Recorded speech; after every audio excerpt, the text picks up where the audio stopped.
receptive perceivers. I'm Oliver Perrin for Semiagog, and tonight I would like to briefly discuss how revolutions are affected. In so doing, I want to approach the question of socialism in a different way. I've recently talked about socialism versus individualism, about the individual and the collective. But for this clip, I'd like to look at it from the perspective of independence versus dependence. We'll get to that in just a bit. First, a bit of context.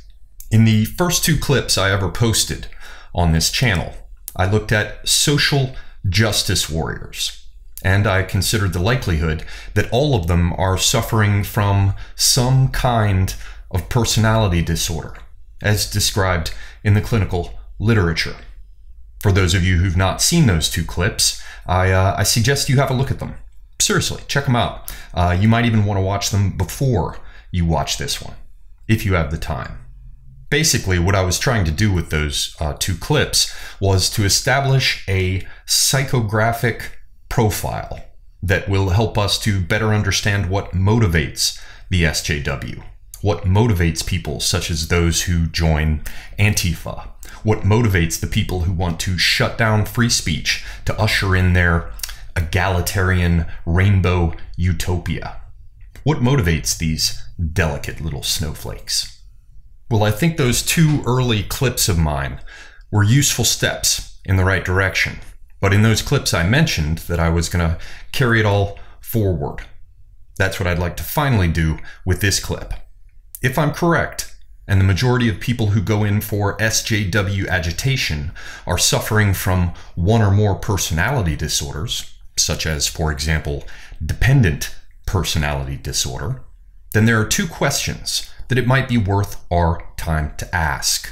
Again, you'll need to see the previous clips, but the basic argument that's put forth is that social justice warriors suffer from personality disorders, in particular from dependent personality disorder, also things like narcissistic personality disorder, and even perhaps some sort of victimhood personality disorder, though that has not as yet, as best I can tell as a layperson, made its way into whatever the latest iteration of the DSM is. But again, if I'm right about this, there are two questions that come to mind that it might be worth our time to ask. The first question is, what percentage of a given population has to get involved in order to effect a major revolution in society? The second question is, what is the prevalence of personality disorders in the general population? Perhaps some of you can see where I'm going with this. It's these two questions that I'll briefly address in this video.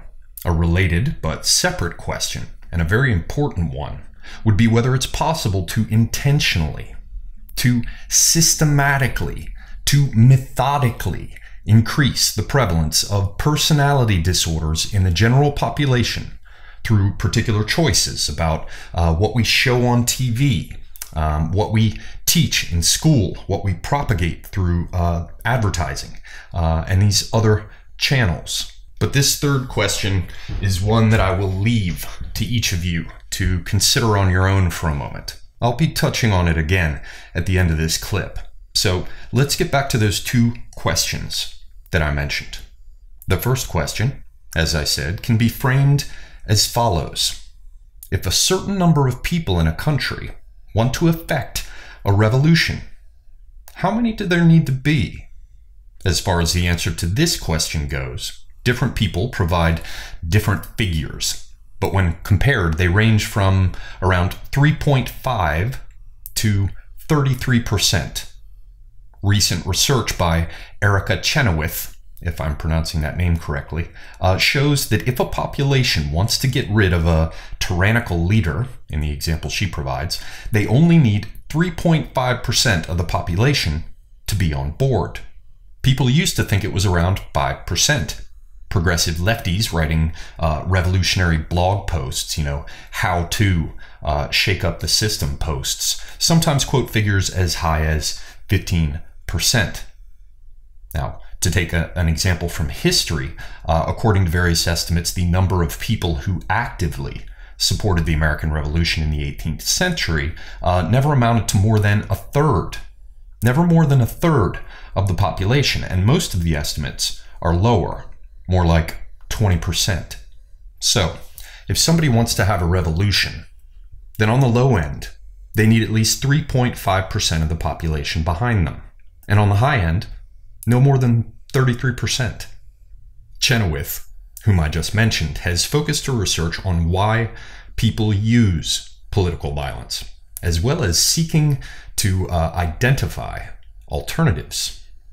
Now, if you have a look at her video, and I encourage you to do so, it's a TED Talks video in Boulder, if I remember correctly. If you have a look at her video and you see what she looks like, you'll probably arrive at the same conclusion that I did, which is that she's seeking alternatives to violent revolution because she's probably among that group of people who feels that major social revolution is in order.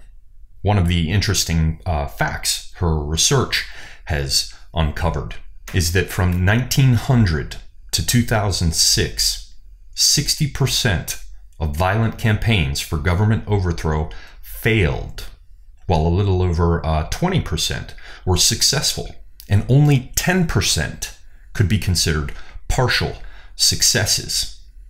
Contrast that with a little over a 50% success rate for non-violent campaigns, with more than 20% yielding partial success.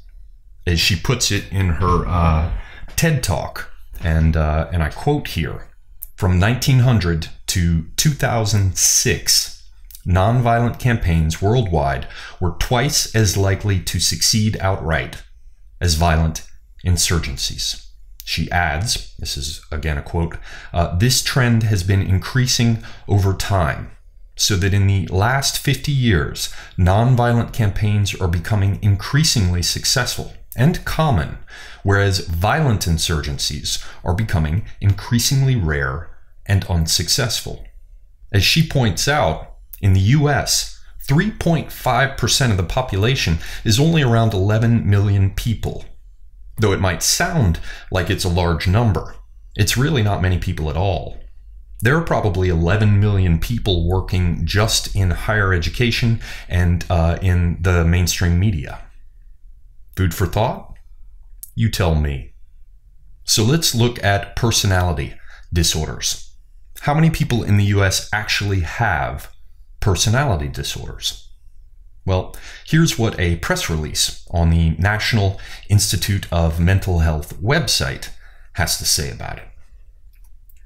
Quote, NIM-funded researchers recently reported that roughly 9%, and I'll just tell you the actual number is 9.1%, that roughly 9% of US adults have a personality disorder as defined by the 4th edition of the Diagnostic and Statistical Manual of Mental Disorders, or DSM-4.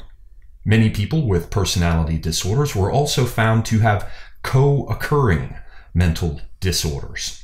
These findings are from the first nationally representative survey of the prevalence of personality disorders and were published in the September 2007 issue of Biological Psychiatry. So let's turn to an earlier study on prevalence by the National Epidemiological Survey on Alcohol and Related Conditions. They abbreviate this as NESARC, conducted from 2001 to 2002. This was summarized as follows. The NESARC found that personality disorders are pervasive in the general population. In 2001 to 2002, fully 16.4 million individuals, 7.9% of all adults, had obsessive-compulsive personality disorder. 9.2 million, 4.4%, had paranoid personality disorder. 7.6 million, which is 3.6%, had antisocial personality disorder. 6.5 million, 3.1%, had schizoid personality disorder. 4.9 million, 2.4%, had avoidant personality disorder. 3.8 million, 1.8%, had histrionic personality disorder. I think many of them are MSM anchors. And 1.0 million, I don't know why they didn't just put 1 million, 0.5% had dependent personality disorder. Continuing the quote, the researchers found that risk of having avoidant, dependent, and paranoid personality disorders is greater for females than males, whereas risk of having antisocial personality disorder is greater for males than females. Maybe they're talking about me. They found no gender differences in the risk of having obsessive-compulsive, schizoid, or histrionic personality disorders. In general, other risk factors for personality disorders included being Native American or Black, being a young adult, having low socioeconomic status, and being divorced, separated, widowed, or never married. With the exception of histrionic personality disorder, all the personality disorders assessed in the survey were associated with considerable emotional disability and impairment in social and occupational functioning. I wonder if these characteristics might, just might, map, perhaps, to other social categories. I wonder if there's a larger pattern here. No, that couldn't be. Now, I also found a paper from 2009 that discusses dependent personality disorder specifically. It's entitled Dependent Personality Disorder, a Review of Etiology and Treatment, and was authored by one Chastity Faith. In it, we can read the following. DPD is part of the Cluster C personality disorders, along with avoidant and obsessive-compulsive personality disorders, which are all considered the anxious and fearful type. Being among the most commonly diagnosed personality disorder, DPD is found in about 14% of people who have personality disorders, and about 2.5% of the general population. Just an aside here, jeepers, that 2.5% seems as though it might be inching interestingly close to that number 3.5% that we've been discussing. And again, this is a personality disorder. This is a state of dependence that is clinically recognized, that is so harmful that it negatively affects not only one's self-image and all the rest, but actually impacts one's behavior, social relations, workplace relations. But anyway, going on, it says, as though that was not a terrifying enough thing. Other estimates have shown a median prevalence rate of 20%, with a range from 2% to 55%. Although cluster C personality disorders, including DPD, show high rates, they still have been studied less than other personality disorders. So, this is one point of view in one publication, but it does involve her review of material published to date on this subject. No matter what you think of it, it's certainly rather frightening to think about. Now, before I wrap this up, I would like to come back to that third question that I mentioned. Is it possible to intentionally increase the prevalence of personality disorders? Well, the answer seems to be an unequivocal yes for many of the personality disorders, including dependent personality disorder.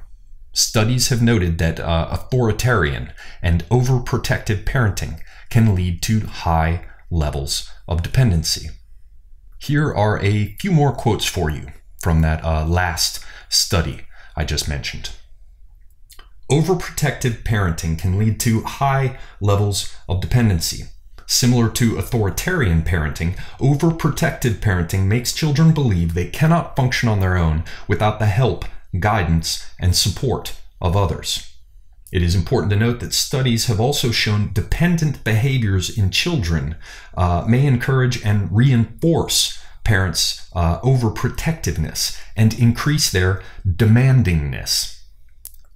I didn't come up with this word, demandingness. Don't blame that on me. Here is another one. In response to these early experiences within the family, cognitive structures are formed. Children may develop beliefs and mental representations about their own self-efficacy and the power of others.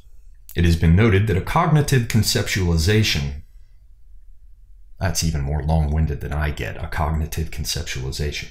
It has been noted that a cognitive conceptualization has been created by some people who suggest these individuals first believe they are inadequate and helpless, followed by thinking that the best strategy to fix this is to find someone who may be able to deal with the world and protect them. Therefore, these children may be developing mental representations of themselves being helpless, inadequate, and failing on their own. This then leads them to seek out other people to depend on in order to survive. I wonder if this sort of thing might be related to the increasing popularity of socialism and socialist ideas. Entitlements, safe spaces, screeching about hate speech. Curiouser and curiouser. Whatever the case may be, the clinical literature seems quite clear, crystal clear, about the fact that this kind of mental illness can be taught. Listen to this bit. Another view of the etiology of dependent personality disorder is from social learning, simply stating that people learn to be dependent. Initially, it was believed that dependency was an acquired drive, although the importance of social reinforcement then became evident. People develop DPD because their dependency was or still is rewarded. Now, I was born at night, but not last night. It seems pretty clear that people can be taught to have dependent personality disorder. That's all they mean by social learning. It means you get out in an environment, in a social situation where this sort of behavior is not only tolerated but encouraged, and you thereby learn it. And this brings us back to that third question about whether or not the population can intentionally be taught to be sick through our media, through our educational institutions. At least in some cases, the answer is clearly a resounding fuck yeah, they can. So let me leave you with this. In advertising, we have something we want to sell. We figure out who we're going to sell it to based on demographic and psychographic profiling. An additional feature is how to grow that group, the group that we are selling things to. The basic idea is not only to identify the group we wish to sell things to, but also to find ways to increase the size of that group. So what am I trying to say here? Simple. I'm saying that we appear to be dealing with some group or groups that is intentionally creating sick people and intentionally targeting them in order to initiate mostly nonviolent social change. After all, nonviolent revolution appears to be more effective than violent revolution. Only a relatively small percentage of the population has to come on board, perhaps as little as 3.5%. And all they need to do is encourage people who have existing dependency problems, while doing their best to both increase how vocal they are with their sickness and to increase the total number of them that there are.